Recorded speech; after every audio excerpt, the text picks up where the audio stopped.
Dans cette vidéo, nous allons voir comment vous pouvez enregistrer votre document sur Photoshop, le logiciel de retouche photo.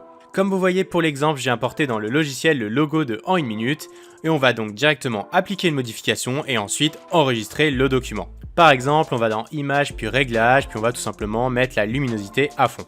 Voilà, maintenant que la modification a été appliquée, pour pouvoir enregistrer votre document, vous allez dans l'onglet Fichier, puis vous cliquez sur Enregistrer sous. À ce moment-là, vous avez deux possibilités. Soit vous pouvez enregistrer le document en ligne, c'est-à-dire dans le cloud, soit vous pouvez enregistrer le document sur votre ordinateur. Pour le tutoriel, on va donc choisir l'enregistrement local, c'est-à-dire l'enregistrement sur votre ordinateur.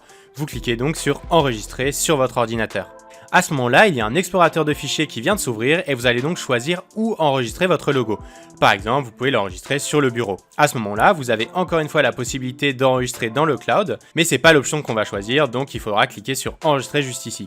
Mais avant de faire ça, on va choisir d'abord le type de format de notre fichier. Comme vous voyez juste ici, si on clique sur le menu déroulant, il y a plusieurs types de fichiers qui sont à notre disposition. Par exemple, les deux formats de fichiers classiques utilisés pour exporter des images, PNG et JPEG, mais vous pouvez également enregistrer au format PDF ou alors au format Photoshop, c'est-à-dire le format PSD, qui permet donc de conserver les éléments intrinsèques à Photoshop, comme par exemple les calques, les réglages que vous avez fait, etc. De cette manière, si vous souhaitez de nouveau modifier votre image, eh bien en important le fichier PSD, vous aurez à disposition tous les calques que vous aviez précédemment et vous n'aurez donc pas besoin de tout refaire depuis le début. Alors qu'au contraire, attention, si vous enregistrez en format JPEG, les calques et les éléments intrinsèques à Photoshop donc ne seront pas conservés. Vous aurez simplement une image. On va donc choisir le format PNG, puis ensuite on clique sur Enregistrer sous. Ensuite, dans la pop-up qui vient de s'ouvrir, vous pouvez choisir la taille de fichier parmi trois options. Le fichier le plus volumineux, un fichier de taille moyenne et un fichier de taille minimale. Évidemment, plus le fichier est volumineux, plus ça va prendre de temps à l'enregistrement et plus la qualité sera meilleure. Pour ma part, je vais choisir la taille de fichier minimale, puis je clique sur OK.